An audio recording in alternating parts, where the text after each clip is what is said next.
Good evening, everyone. Good to have you here with us tonight as we start the next program for MANstream Media, where you're going to find a male-friendly perspective on both the news and the issues.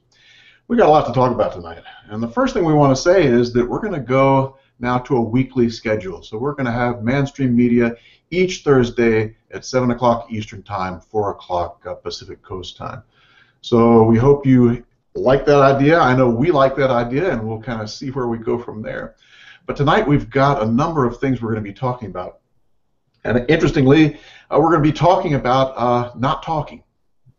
Because one of the things that is a theme for men's issues is that it's very difficult to talk about that stuff. It's almost a taboo. People don't want to touch it. People don't want to, it's like in relationship. People don't want to touch men's emotions and men's needs and men's neediness. But also, that sort of comes out and morphs into our culture, where the media doesn't want to touch men's needs either, nor does the educational system, nor does the legislature. So not talking about men and men's issues is really something that's every place. It's just every place. And how do we fight that? How do we go about trying to transform that and bring these issues up? And that's what we're going to be talking about tonight, or one of the things we'll be talking about. And as we're talking about this, we're asking something from you all. Could you please put in the comments what you think the top 10 issues are for men's issues today? And we're going to be tallying up the comments both tonight and later after people have watched more and more, and get a sense of what you guys think our biggest issues are and where we're going to be going with that. And we will probably take those comments and use those to be able to see where we're going to go from here. So, comment. Tell us what you think the issues are. And we're also going to be talking about men's groups, right? Isn't that right, Warren and Paul? Absolutely. Men's groups and how to form them in your local community. The top 10 issues, men's groups, not talking about things. And I think one of the issues we'll be talking about tonight is boys. So with that long-winded introduction, let's not forget, tonight we have with us Paul Elam, the founder of A Voice for Men, and Warren Farrell, the author of many fine books, including The Myth of Male Power. So, gentlemen, where do we start? Well, maybe I should give an overview of sort of some of the 10 issues that I talked about at the AVFM conference, and which we'll be talking about progressively during the week, covering about 2 issues each of our programs together. But then the important thing is, as we are talking about these, hearing comments from the AVFM viewers about what should be one of the top 10, what shouldn't be one of the top 10, what's been left out, what's a surprise, and your comments about the quality of the of things you would add as examples. So if we're talking, for example, the top 10 that I talked about at the conference, one was the boy crisis. A second one was children's need for both parents. That was issue number 2. The third is the pay gap, the belief that men earn more money than women do for the same work, and how much damage it does to believe that, especially since it's not true. Fourth was communication, and how crucial it is to be able to hear personal criticism from a loved one without becoming defensive, and that without that ability, that no real issues will really make much difference in the world. We'll still keep destroying each other. Fifth is men's studies, because of the fact that there's 150,000 women graduating from women's studies programs and classes each year, and they feed into the culture in all the HR places and all the everything that deals with women in media and TV are peopled by women, for the most part, who have graduated from women's studies courses and take that definition of gender into what is supposed to be an objective media. The sixth one was men's birth control pill, that we often hear that women had a huge, probably the most important development technologically in the 20th century for women was a women's birth control pill, and yet very few people question why there isn't a men's birth control pill. Many people feel it's because of technological impossibilities, but I've been researching this for 30 years now, and it has been technologically possible within, about 20 years ago. And so we'll talk about some of the reasons why we're not actually having it for men. Next is men's health intelligence. Here men die 5 years sooner than women do, and yet at the same time we have 7 offices, federal offices of women's health and 0 offices of men's health. If the reverse of that were true, it would be just extraordinary. The White House Council on Boys and Men, we have a White House Council on Women and Girls. We have no White House Council on Boys and Men. And so why is that? And why is there such a need for a White House Council on Boys and Men? The 9th issue we'll be talking about is disposability. Behind the type of thing that Tom was just talking about men not expressing their feelings, is the requirement of men to be willing to be disposable in order to be warriors, in order to be top-notch breadwinners, and in order to be willing to die in battle. You had to keep your feelings to yourself. You weren't able to say what bothered you. You were expected only to die in order to save other people. And the 10th thing is, it's really amazingly powerful, is the men's image. When I was at the AVFM conference, I mentioned the images on the Dallas area rapid transit of a white boy saying that when I grow up I will kill my wife. A black girl saying, when I get married, my husband will kill me. And that things like this could be financed and drawn up and put up by so many layers of government, and children could be walking through Dallas on a tour and see that picture of themselves so we all know from our studies of African American history and blacks in the culture that image of a group of people it gets internalized. And there's a huge argument that I think is very powerful for the way boys and men have internalized a much more negative image of ourselves than has ever been in existence throughout history. So those are a few of the starting points, and then we'll work more on the actual additions or subtractions or modifications of those issues. Yes, and we really are interested in hearing what you all think about those issues and which ones you think are the most important. Paul, what are you thinking? Well, it was just occurred to me as Warren was speaking how we have to try to put this in some sort of package like a top 10 or something like that. But there are so many issues that they are very, very difficult. We tried over 2 days in a conference with 15 speakers, and we just scratched the surface on so many of these issues. So I too am going to be very, very interested in hearing what our viewers have to say about this, what they think the top issues are, what's most important to you that you think affects your life as a man, or that may affect your son's life. These are really important things for us to discuss.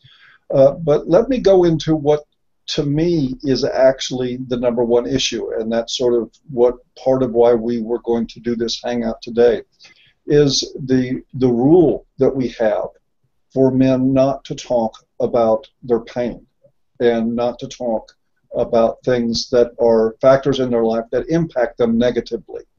Warren speaks very, very eloquently to, and I'm not even going to try to touch it, I hope he will grab on some of it, about how we raise boys and how we condition them, the messages they get about themselves, the disposability factor, and how this leads to silencing for men, and how the attraction between sexes works, and men being attracted to alpha men and not to men that they perceive as whiners. But like I said, I won't get on all that.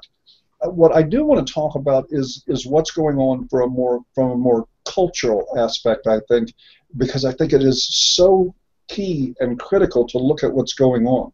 There is not only a matter of trying to get men to making sure that they don't talk about these things. We have gone now, as the men's movement has begun to spread, and we've begun to the early stages of organization. We are actually now getting to see the degree of hostility to which the society around us is willing to go in order to silence people from speaking about these issues. We have seen conference had to move venues. We have seen outrageous lies in the heart of the mainstream media being published about the people putting on these events and what their intents are and what they're about. We have seen, going back to 2012 with Warren's talk in Toronto, there was violence there against police There was harassment and intimidation, blocked doors. I don't see this as just feminism. I mean, and I really think it's very, very important that we start to understand that. Feminists and radical feminists especially may be a lot of the more visible people that are out there telling men's advocates to shut up. They certainly are. But they exist in a society that supports that. And we are beginning to see the level to which human nature, unfortunately, is driven to keep men silent about what matters to them. We want men to talk about what matters to the people that they're servicing, the people that they're providing for and protecting, but we don't want men. I think there is an instinct human fear of men starting to speak about things that affect them because it removes them from the role of protector from everybody else when they start addressing those issues. And it is real important for us, I think, to grasp the gravity of how deep that runs in the human species and culturally speaking, because we are talking about climbing Mount Everest here when we're talking about putting men's issues on the social table to be examined alongside women's issues and alongside the issues of children and minorities and every other group that's impacted by anything. To get men on that table alongside everything else will take one of the greatest accomplishments in human history in terms of social movement forward. To have people start examining things, because the reaction to it now is so incredibly hostile and fear-driven, and people just freaking out. What do you mean? You're going to talk about your own issues? No, that's not your job. We need you protecting people. We need you doing this. We need you doing that. Man up. And we get that from all sides. This is like a bifurcation from the core that spreads out like tendrils in all different sort of social aspects, and feminism and traditionalist culture and liberals and conservatives and any group that you can think of whose design and intent is to influence how our society develops. All of them agree on one thing: men need to shut up. And so that is what we're up against, and we're up against our own instinct to tell ourselves to shut up because we feel shame when we start talking about things. And that's where I think the men's groups and getting together and having men connect with each other is so important, because if you get men in an environment and allow them to talk, allow them to feel anger, allow them to feel joy, any other thing they feel, and also allow them to say what they think, even if it's not going to be popular with other people, without shaming them, without humiliating them, and giving them acceptance, then that can begin the process of moving forward so that we could one day live in a society where men can speak and where people will listen about the issues that affect men and boys. Yeah. Well said, Paul. Yeah, very, very well said, Paul. Yeah. And I think it can't be stressed enough to understand the importance of this is an evolutionary shift. Throughout all of history, nobody really had rights. They had responsibilities. They had obligations. When my father heard us talking about rights, he would say, you grow up and be a man. Men have obligations. We have responsibilities. Women have obligations. Women have responsibilities. The difference between a girl and a woman and a boy and a man is the taking on of obligations and responsibilities versus thinking about entitlement and self and right. Now, when the women's movement and the men's movement and women's movement throughout all of history, they were just throughout all of history, we needed to focus on survival, and to focus on survival, men needed to focus on the raising of money, and they needed to focus on the killing of animals and killing of enemies, and going to war and doing the things like putting down the train tracks across the country and building the buildings and so on. And so if men started talking about feelings that were being hurt, or how they were exhausted building the train tracks, so they felt they were on the verge of dying building them, or they would be the trains wouldn't get built, and so the wars wouldn't get won. We'd be speaking German under a system that was a little bit less democratic than we have now, and so there would be a huge amount.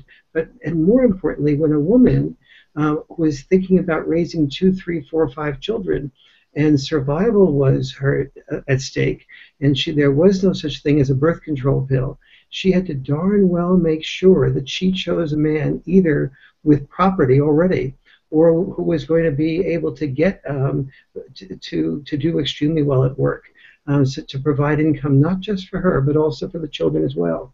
And so when we had in history after World War II, and in the 60s especially, when there began to become enough income so people could say, I want more than to worry about survival, the people who were able to do that were the people who were married to men who were successful.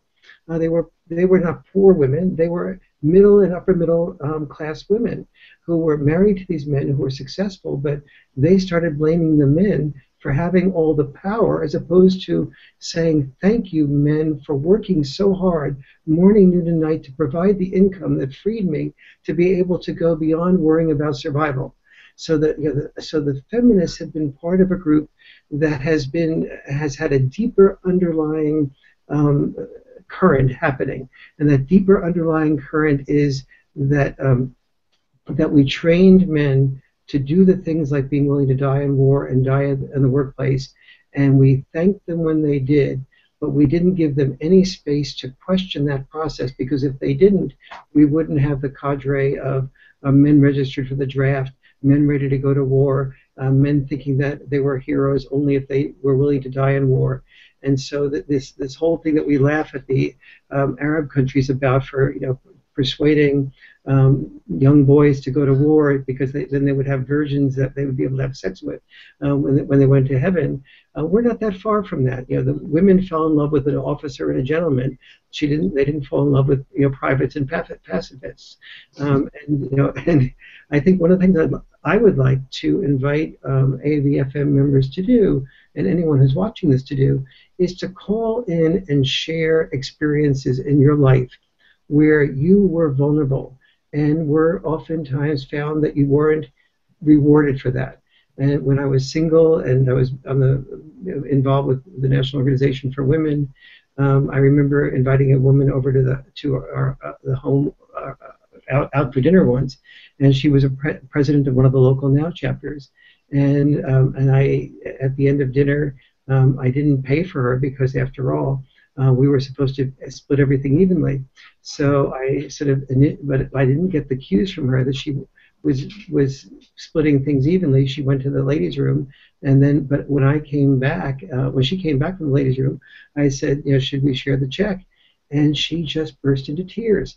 And to her credit, she said, I'm sorry, I just, when I really like you a lot.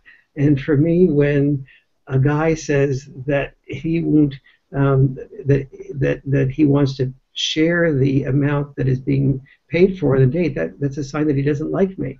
And so I guess I've come to associate my femininity with being paid for.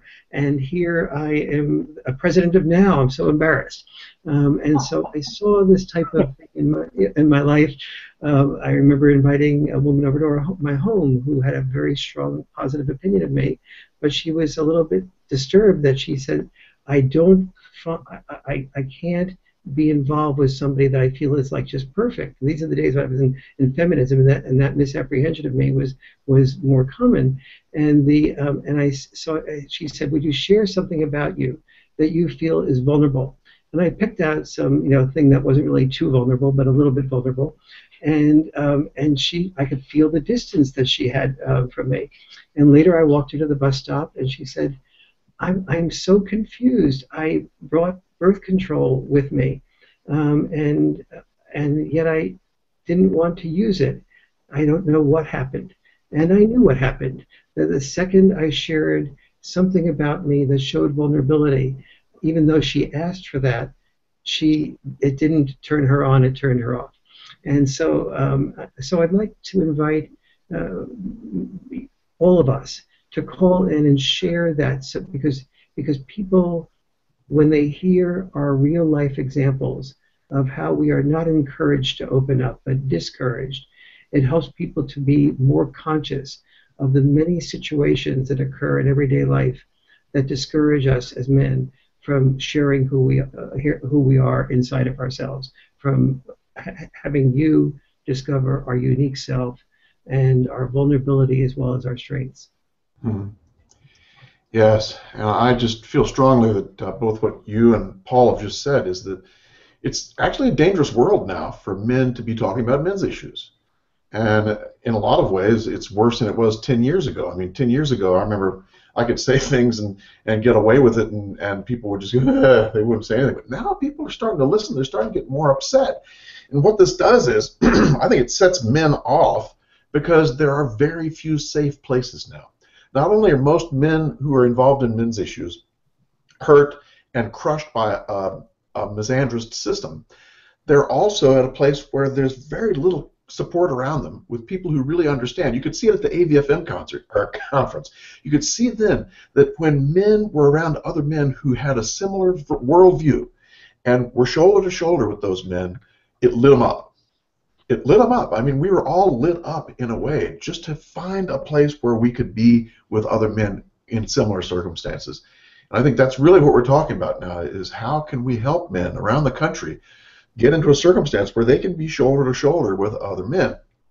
And maybe that's the second way. That's also, Tom, one of the things that is remarkably as difficult as all the things are that we're talking about. There are some really, really pragmatic solutions for men that are simple once you can get them initiated. Men don't generally, and again, I don't want to send the wrong message here, I think it should be fine for men to express their emotions. That's great. But what men tend to do is connect and work together and to share experience more than share feeling. Yes. And that's why the Shed movement in Australia was such a great success for men there, is it allowed them places to collect outside of female influence and persuasion and presence and connect as men, and what they tended to connect on was was working together, and their trades, their interest in life, their skills, and to join on those things. They didn't, and I'm sure they had great discussions, but the activity was focused a lot around action and doing things. And this is what is possible, because you're right about one thing, and it is tragic. I can guarantee you, but it is a lot worse than it was 10 years ago. Your career can end now. I mean, there isn't anybody in this discussion who has not paid a price for our views. And we have not suffered near as much as some men have for expressing their views. Careers have been terminated. I knew when I started A Voice for Men, and I knew that I couldn't use a screen name, that I had to come out with who I was to have any credibility at all, that I was basically signing my own professional death warrant. And I have. There's no way now. If I tried to become employed back again in the mental health industry, forget about it. It would never happen. I can promise you. So there is a danger to this, but there is not a danger to men quietly gathering and connecting with each other, men who share this worldview, because you're right. At the conference, the people did light up. It was amazing. And the women there lit up too. Yes. The whole experience was of people connecting around the idea that men are human beings, and that we're supposed to talk about what affects them. And it was amazing. But just want to reiterate that. I think that we're going to be putting in our future a great deal of energy into the development of men's groups. Yes. And we're trying to lay out strategy for that now. But that is the next phase in our evolution. We have finally gotten people across the planet connected in their mentality and their communications, and with the blessing of the internet, we have a way to finally get people connected who have seen this stuff their whole lives and have felt it and have never had the good fortune to stumble on one of Warren's books or to have that sort of thing happen. Now that we're spreading the word, we can start making the connection between people, and I really believe that can make a huge difference. I think so too. It's good. I'm excited about that. Let me spend a few moments actually talking about how we can make this happen pragmatically, because I think this is so crucial. First, I really want to respect a lot of what Paul and Tom have put forward, is that men oftentimes don't, we have multiple methods of connecting and feeling connected with each other. One of them is by expressing feelings directly, but another is by doing. And so getting involved with things like Habitat for Humanity or playing golf, where you're Uh-oh. Paul, you there? Paul, you with me? Yes, I'm with you. It appears Warren has frozen on us. Warren, you there now? I'm here, but can you see me? Yeah. Yes, now you're back. Yeah, you went out for just a second. You're back. The last thing we heard this is just an example. This is golf, and I thought maybe you went to do 9 rounds. Actually, as soon as men start speaking about their feelings, they just shut up. The underlying system. And get cut off. I'll start developing a little bit of paranoia here. So, in all seriousness, I was sort of honoring there what I think Tom and Paul were putting forward, that doing things really is a good way. It seems to be embedded in the male brain that when you're doing something like working with Habitat for Humanity or playing golf together, that whether that is something that where you're contributing to somebody else, or whether you're having sort of like a little goals, or you're bowling together, that there's sort of a time that you can talk, but there's also that's done within the framework of doing, and that's very conducive to men opening up. And also very conducive to men opening up is the whole system.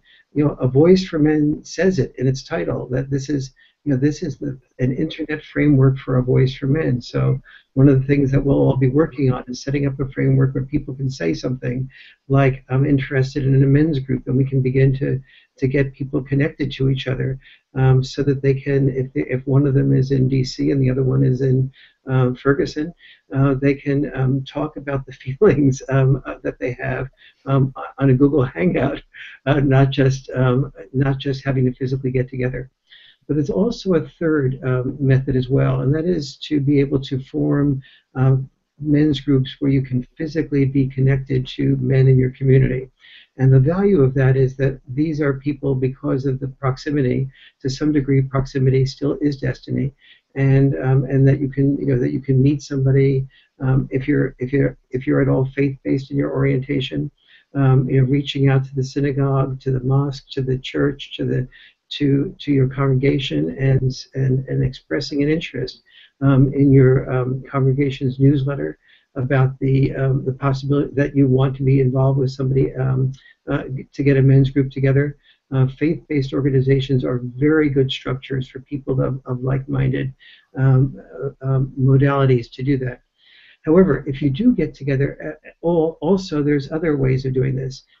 Go around as you're going throughout your life, whether it's meeting friends at different parties and so on, and keep track of 2 or 3 men that you feel comfortable talking with for whatever reason.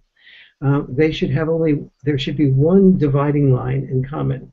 One is you shouldn't have a huge age difference between the two of you, but more important than age difference is the status of your relationships. If you're in a married relationship or a long-term relationship, it's good to get together with other people, other men in a long-term relationship. If you're single, it's good to get together with people that are single. The world of people that are single is and the goals and needs of men who are single and the goals and needs of men who are in long-term relationships are very different, and they can be and I have found from forming some 300 men's groups that many of the men's groups that have a mixture of the two, the men who are married start really feeling like, oh my God, these guys are having sex with, 4 different women in a month, and I feel so jealous. My wife barely responds to me, and all the passion is out. And the guys who are single are, wanting to figure out how they can meet a woman, and even though they are interested and happy about having sex with multiple women, they really are envious of the guys who have the long-term relationships and are really building up some intimacy that they don't feel that they have. In a process that has become enjoyable sexually, but oftentimes more meaningless in another way. And so those types of differences leave people in the group not feeling that there's enough in common. The third thing that's really crucial for a group is to make sure that no one in the group is dominating the conversation. I'd say that probably aside from the last thing that I just mentioned, that there was that the conversation, that more groups that I know that have broken up when there is somebody who in the group who is sort of like who's speaking a lot more than other people in the group. And so at the end of the time, there are people who are feeling like there's not really anything in it for me. And the way around that is by just having a facilitator say we each have 5 minutes to speak, maximum amount of time, making sure everybody speaks once before anyone speaks a second time. And having sort of rules of the game that don't discriminate and stop any given person who's speaking, but have rules of the game that allow people to sort of make sure that everybody in that room is respected, and time is carved out for the silent ones, because the silent ones often have a lot that is inside of them that they need a space to open up and to be heard. And so those are some of the main rules of thumb. The value of doing something in your local community is that you can meet with these men, get together with them in social occasions as well, and yet there's also some value of having a group where you don't have social occasions with the men, so that you don't feel like your reputation is going to be at stake for what you say in the group. So play that by feel, and if you feel like you're beginning to worry about what you're saying because somebody in the group might not be have as much respect for you, then stop the social connections, and because it's more important that you be able to share what's inside of you without worrying about it coming back to haunt you in terms of social respect. So those are a few of the guidelines that I found very helpful in getting groups together. Oh, another one is making sure that each group meeting is at the home of a different member of the group, at their home, and that the man at whose home it is at, that he facilitate the group that evening in a way that he finds helpful for him. And so then you as you start seeing the different homes that men have, you get a feel and another level of intimacy for their life and what their life is about. You have a framework of discussion about their life. And last, that is very helpful, is that sometimes if men are married, particularly, or long-term relationships, oftentimes men will be very uncomfortable when they're first getting together, but then after a 3 or 4 month period, they start becoming only comfortable in an all-men's group.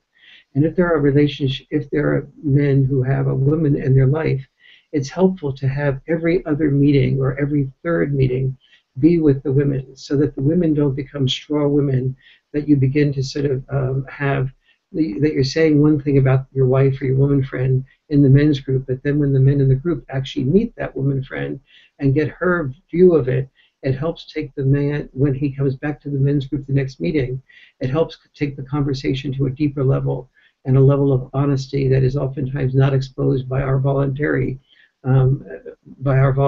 what we think is our perspective on the world.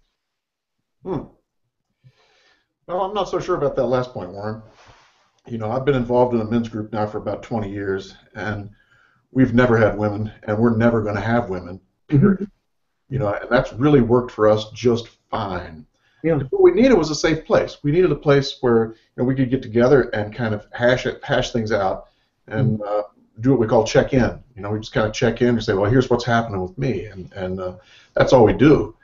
And I think that it is hard enough now for men to even consider the idea of being with other men and opening up. I mean, it's really tough. You've got to have balls to do that, Yeah. because it's tough for men to be able to even think about doing that, because it's scary stuff. I mean, we assume that we're going to get judged, that we're going to, people are going to think we're an asshole and whatever if we start talking about things where we're vulnerable.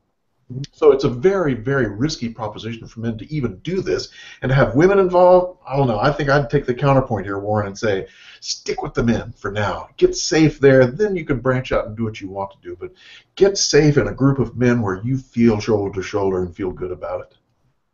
I'm going to add to that. I mean, I don't want to sound piling on, but I've done my share of men's groups too.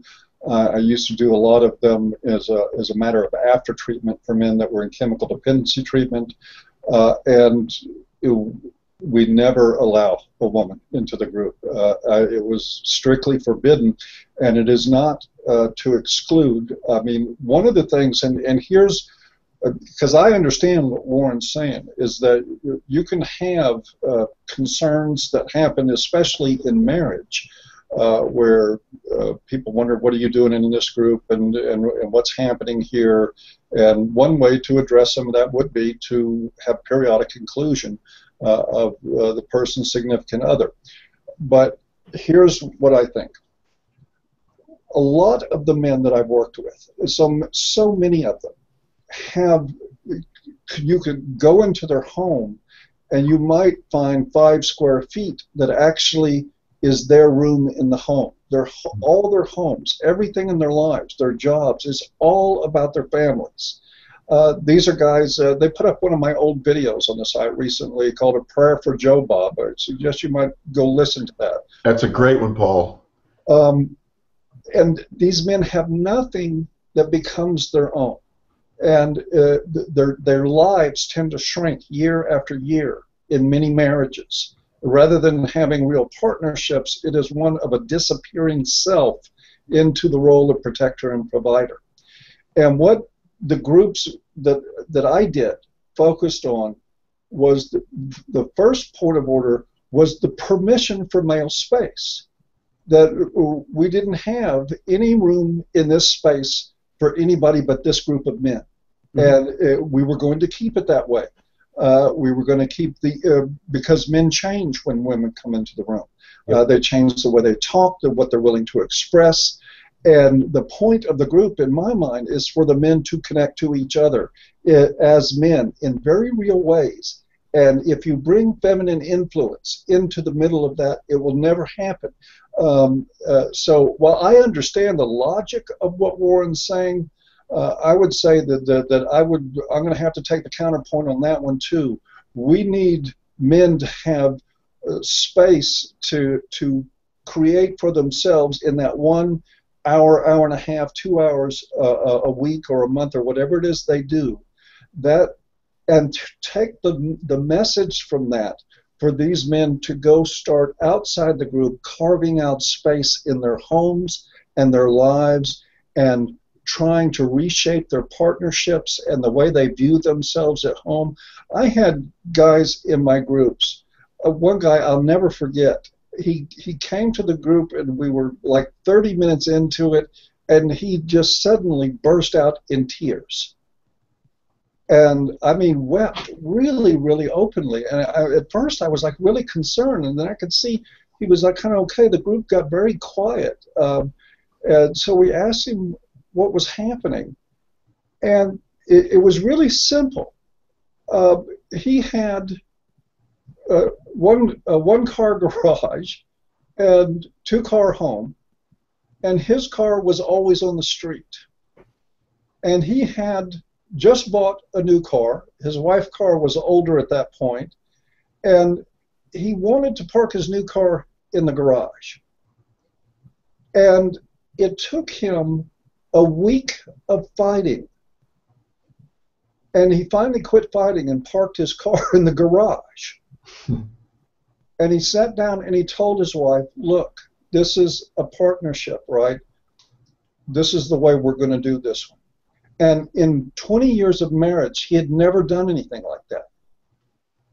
And so for him, on the surface, all it is an argument over garage space. But for him, it was I matter. I matter. What my needs are, what I want matters. And they have to matter in this home. And he knew that he had struck something different in his own life in that moment by claiming some space, and was tearful over it. So, okay, I think I've probably beat that dead horse long enough, but No, I really story. think male space is important. That was a great story, Paul. I appreciated that one. But it reminds me of working in therapy sometimes with men, where, what I find with men is a lot of times the work that is done is getting men to ask for what they want. I mean, over and over again, this is the issue. Men don't know how to ask for what they want because they've really never asked for it before, and they don't think they'd get it anyway to begin with. So a lot of the work is just getting men to realize, hey, I can ask for it, and if she says no, I can fight about it. I can say, well, wait a minute, that's not fair. We got to do this and this, and let's halfway this, halfway that. And that's really the starting block for men, is to start saying what they want. Correct. In groups, we can start to do that. We can start to understand our value, our worth, and that we do have a right to be able to say what we want. Well, I don't know. I don't want to overstress this one difference area here, because I think the more. Go ahead. Please do. It's a good difference. Yeah, no, it is. Yeah. I agree with both of you on an important dimension of this, which is that certainly men need, the whole purpose of men's groups, and part of the reason they've been such a core passion of my life in starting them, has been the importance of men having their own space. Everything that you do, everything that both of you said about men feeling like we didn't have a chance to. Just every home, every men's room you walk into, you have a urinal. Every home you walk into, you can have $1 million home, a $10 million home, you would have a urinal in it. We don't even think about things like, the things that are sort of like, that are for us are not mentioned. And if you go into a women's group, you'll find the exact same conversation.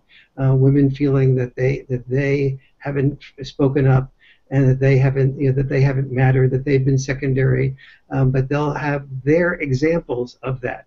And so, and is it important for women to have women's groups? Absolutely. Is it important? And is it? And the group that I'm in now with John Gray, the Men Are From Mars, Women Are From Venus guy, he and I have been in a group together that has been involved for 3 years, and we haven't had women in that group because the men have not felt comfortable with it in this particular group. But other men's groups of mostly married men have felt comfortable with it. But it's not a decision that has to be an either-or decision. You can meet for 3 months, 4 months, 5 months, or 3 years, and we're just beginning to talk about the possibility of inviting women in one time for 3 years. If at the end of that experience it proves not to be a good experience, we can always go back to meeting as an all-men's group all the time. And so it's, things like money and decisions like this, they're divisible. We don't have to choose it being one way or the other. Yes. We're big people. We can experiment. If something doesn't work out, we can move back to something that works out better for us. And Yes. so I think all of that is helpful and valuable. I think that's a real important point, Warren. Really important.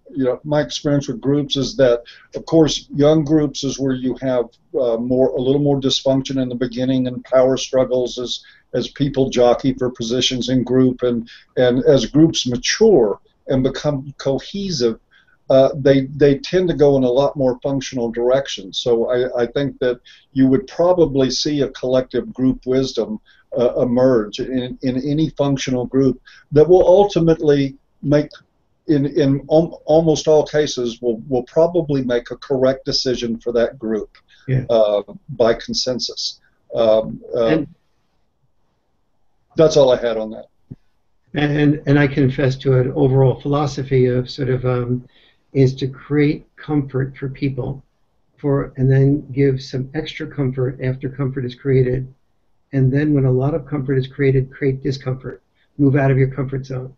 That growth happens once you're at that comfortable level, that then you're comfortable taking risks that you wouldn't have been willing to be comfortable taking at the beginning of that process. And that both dimensions of that are of value for growth of people who are really open to that. Yeah, you need both. Yeah. It reminds me too, Warren, of a historically, in the old days, when they'd have men's groups, large groups of men meeting, they would have one woman who would sit there silently, not say anything. She would just be one silent member.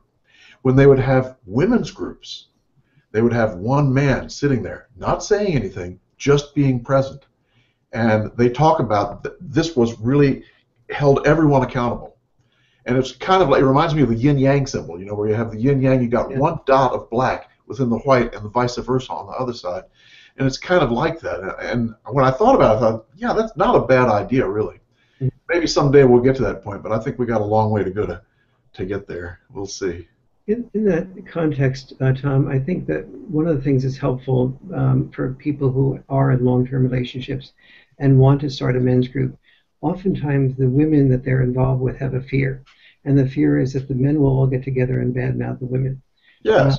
But in fact, and the reason that many women fear this is because that is often what women do when they're together talking about men, is that when one woman expresses upsetness about a man that's broken up with her or done something like that makes him look like a jerk or is foolish, the other women learn to support her by telling a story that is similar from their perspective about their husband, their boyfriend, or a former boyfriend.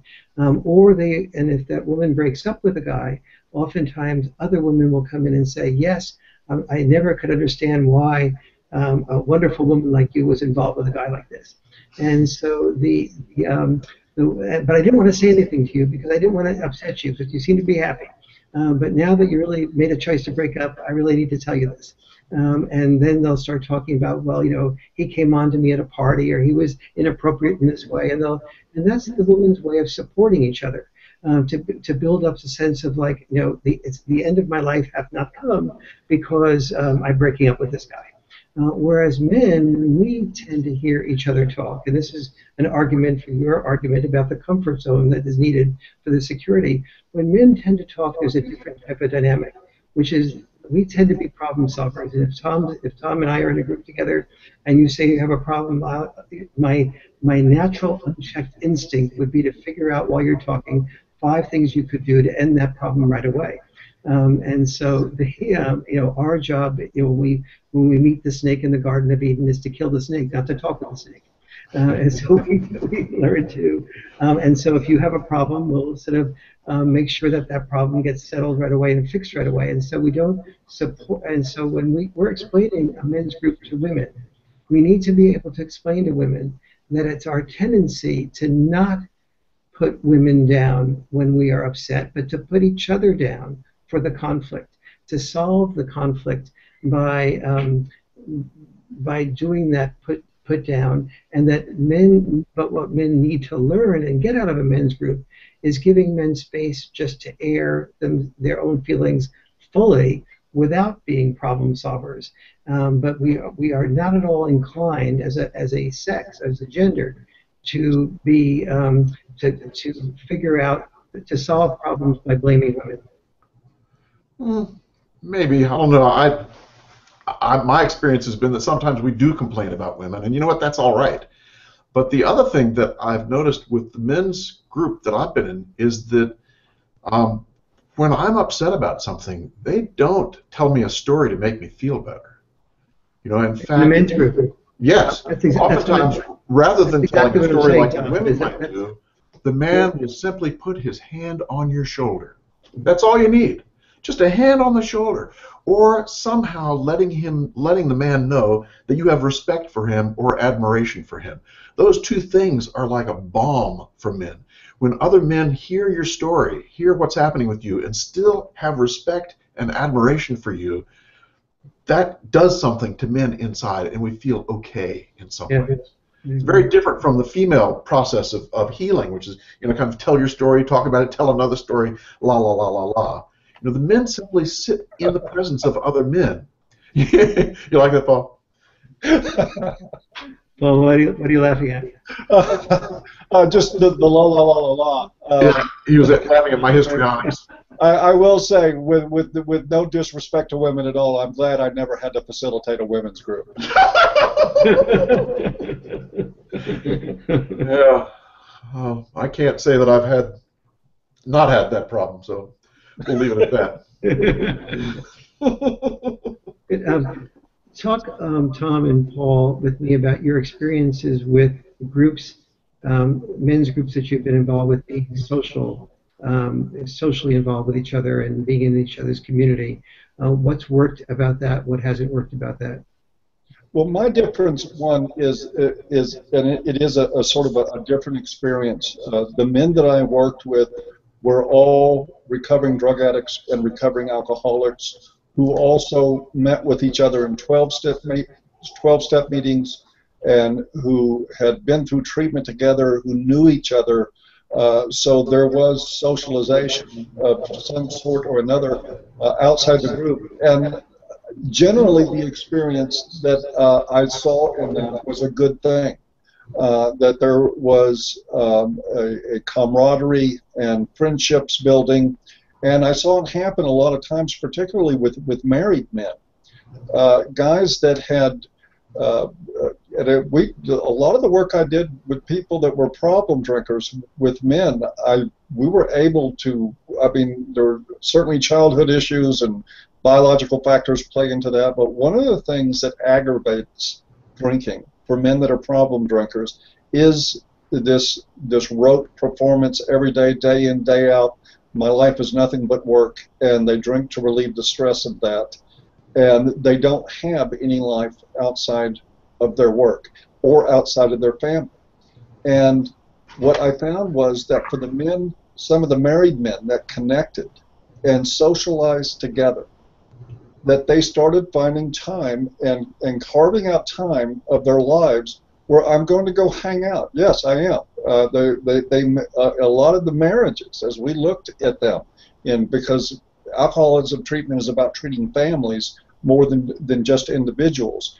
As we looked at the rules of the family and investigated what everything that family operated by, what I found over and over and over again was wives that were shaming and were saying, do this, do that, I don't like that guy, don't hang out with him, why do you need to go fishing?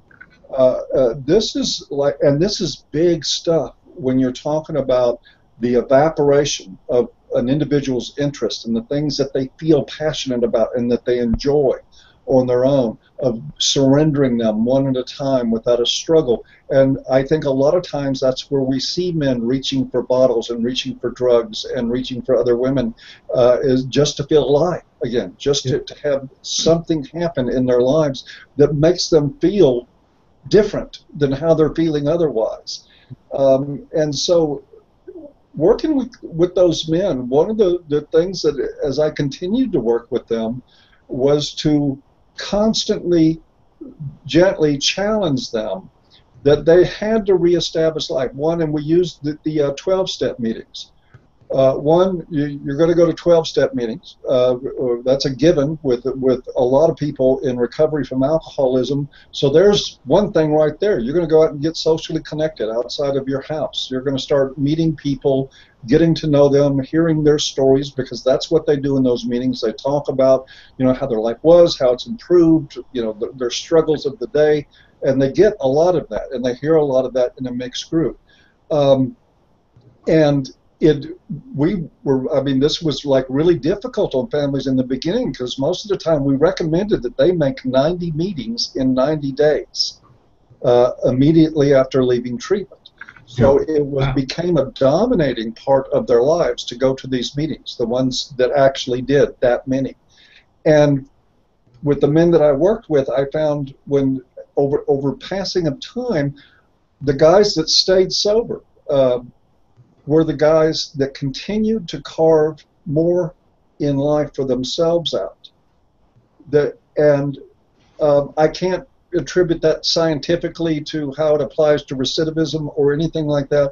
I can just say that my personal observation is that the guys that seemed to be the married men that seemed to be the most successful were the ones that started living again and not just going back to work and being a sober protector and provider so that they can continue to yield everything in their lives to their families. Yeah. They had to find balance. They had to find a way, how do I do my work within my family, and how do I maintain this relationship, but how do I take care of myself at the first time? And with most of the men that I worked with, the idea of a self was like, what are you talking about?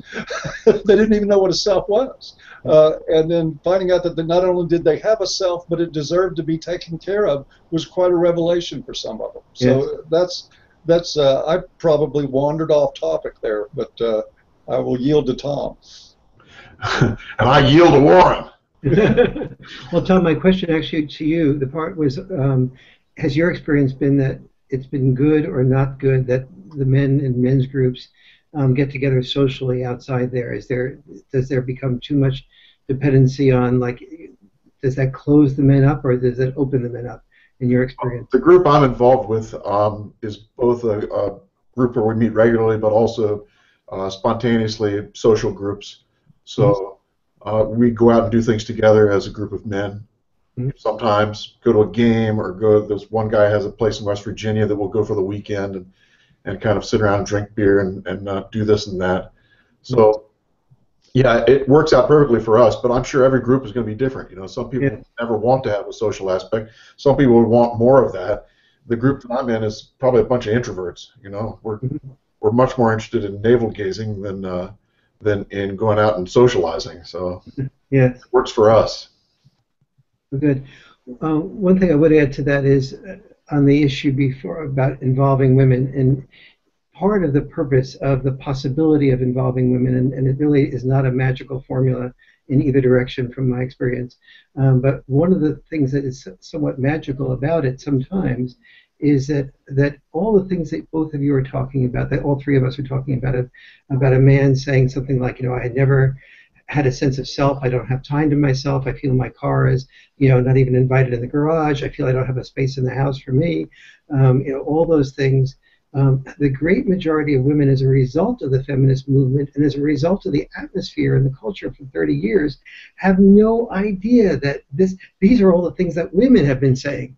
They have no idea that men feel the same way with parallel but different examples. And so one of the values of bringing women into the group and having 8 men sit around there and say, we also have these experiences, is that it blows women's minds. That because they felt that they had a proprietary territoriality over all things abusive, oppressive, left out, and suddenly they're hearing 7 out of 8 men saying, I feel shamed, I feel criticized, I feel controlled, I feel left out, I feel like I don't have time to myself, I feel everything is work, and suddenly the narcissism and the entitlement that oftentimes emerges from an atmosphere that's been so flourishing over 30 years that where women believe that only they have these experiences, when clarified that men have, you know, unique versions of that same type of parallel experience, is very healthy for everyone. It's not only healthy for women to hear it, but it's very healthy for the man that's been keeping this to himself for 30 years or 10 years or whatever, to actually verbally see himself saying it to a woman that everyone in the group sort of knows he's afraid of at some level. And this expression of it directly to her is an overcoming of his fear in reality with support. And that's been one of the positive aspects that I've seen come out of that when those groups do meet in a joint type of way. Yes, yes. Men are people too. Yes, yes. Yes, indeed they are. Gentlemen, I'm going to make a suggestion. We've run about an hour at this point.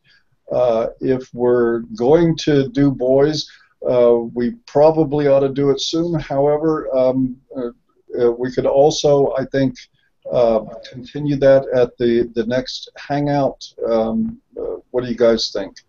I totally. Go ahead, Warren. I totally agree with and I was going to say the exact same thing. We should make the boys' crisis the first issue of the our of the next time we get together. There's Agreed. certainly enough in that to talk about for Yeah. program. Tom and Paul, you're okay about September 11th being our next Yes. right? And then, Well, yes. Tom and I will be doing this next week. We're going to have another topic, and Tom and I will be doing the program, and then we'll have Warren back on the 11th. Is that right in my schedule? Yes, I think you're right, and we will be here every week now. Yes, Either we'll be with here Paul every and I, or with Paul and Warren and I. on September 11th, where we're going to discuss the boy crisis. Good idea. And, I mean, goodness knows, you could talk for an hour about the first 10 minutes of a boy's life, much less everything else that goes on. So I'm really looking forward to that discussion, in particular to Warren's wisdom, because when it comes to this subject, he's probably the foremost expert on the planet. Yep, I agree. well, thank you. Paul and Tom, but Paul in particular, I want to be sure that anyone that was listening to this, that was very good. Tom, that was great, Tom. I want to make sure that the men who come in here looking for sort of forming some type of men's group, is there anything that you would suggest structurally that can be put up that men maybe could begin to create community or connection with each other around the desire to form men's groups, even if it's done over a Google Hangout with a group of men of common interest? Any thoughts that you have about that? Well, yeah, I think it's what we need to do, and what we're going to be doing very soon, and I would like to work this into the next conference that we're having too, is to map out, we're getting ready to do a bit of an overhaul on the site. AVFM is looking at becoming, and we're very close to it. I'm probably going to have somebody mad at me about announcing things too early, but I'm going to do it anyway. We're going to elevate the functionality of the site very soon to that of full-scale social networking, which is going to be a very, very powerful tool that is off the front pages of the website into different environments and connected environments where we can begin coordinating with men in different cities and forming groups, and also forming hangouts, discussions, both publicly and privately. That is certainly, and we'll be able to run that directly through a behind-the-scenes platform, and we're looking at those changes very soon. But I would like to make that part of the mission. We had an activism discussion at the last conference that we had. One of the things that came up quite naturally was more feet on the ground and more men connected with each other. And by the time that we do our conference next year, I would very much like to have a glowing, wonderful report of progress on that very thing happening, available at that conference and open for discussion to even pull more people in. But yeah, we can make that happen, and I have no problem saying that we're going to. Right. I just wanted to be sure that we are not just talking in air here, but rather creating real structures and for people. Good. Are we finished? Stop. Are we finished? Yes. Oh, I Paul? want to talk some more. How did I not know that? Well, No, I just want to thank everybody for showing up and listening. We're struggling with invitations on Google, and so a lot of people didn't get a notice of that, and we still apparently developed quite a little crowd before it was over with anyway, which is good. But look forward. I'm very much looking forward to doing this as a weekly program. We're looking at having Warren with us every other week. We're looking at bringing other guests into the show at times and being a little more versatile, and sometimes it'll just be me and Tom. But it's I think I'm very excited about it. We're going to have a lot of fun and learn a lot doing this. When it comes to you and Tom, there's no such word as just. I hope it's not unjust. Casey's asking me to talk for a moment. This is the first time she's ever asked me to do this. How come you're not going to the big box? In order for me to have my image at the large box to see whether there's a gap between the image that is reflected here and the one that gets translated to YouTube. But for some reason or other, I'm not coming up even though I'm talking. Are we on air still? Yes, we're still on the air. Oh, okay. So maybe, should we just sign off? And Oh, I thought you would sign off. I'm sorry. That's all right, ladies and gentlemen. It's been a pleasure to be with you tonight, and I hope that you'll come back and see us next week and every week after that for MANstream Media, where you're going to get male-friendly perspectives on both the news, the events, and the issues. So thank you very much. Bye-bye. Bye-bye.